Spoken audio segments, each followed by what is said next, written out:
এখন আমি লবণ মাখিয়ে রেখে দিচ্ছি, সব বলছি। এখানে আছে গোলমরিচ বাটা, মেখে নিলাম।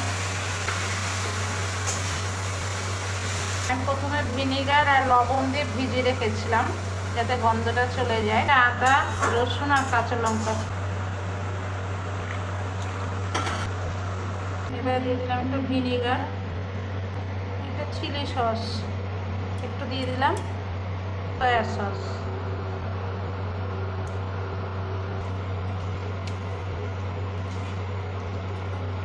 এবার দিয়ে দিলাম টমেটো সস, কর্নফ্লাওয়ার,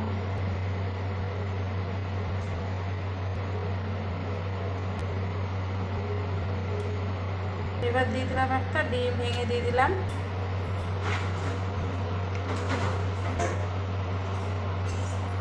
একটু কাশ্মীরি লঙ্কা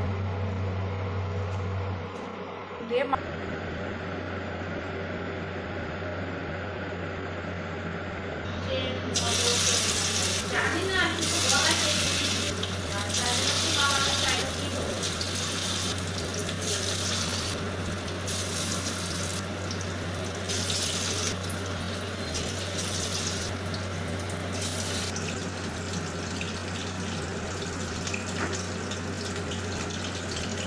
এখানে আছে পেঁয়াজ, আদা কুচি, রসুন কুচি, ক্যাপসিকাম,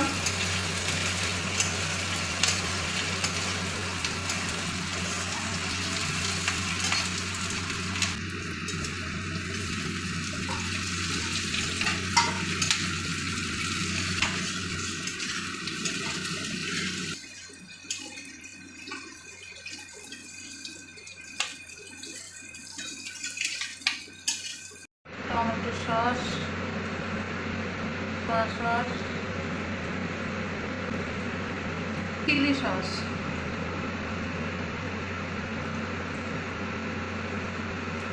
সামান্য লবণ,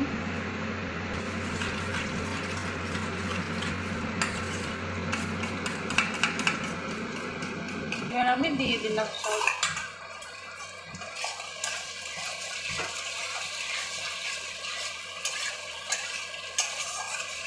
এর মধ্যে আদা বাটাও ছিল, কাঁচা লঙ্কা একটু বেটে দিয়েছিলাম, আর রসুন বাটা একটু ছিল, তো দেখাতে ভুলে গেছি তোমাদেরকে।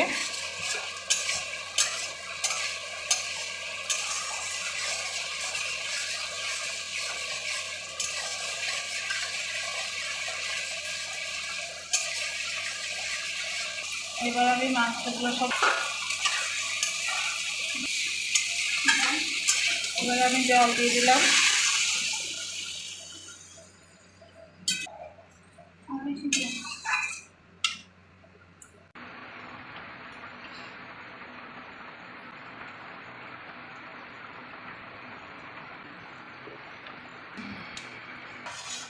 কর্নফ্লাওয়ারটা দিয়ে দিলাম।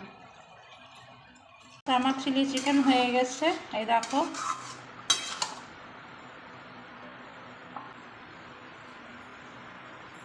নামিয়ে নিচ্ছি। আমার চিলি চিকেন হয়ে গেছে।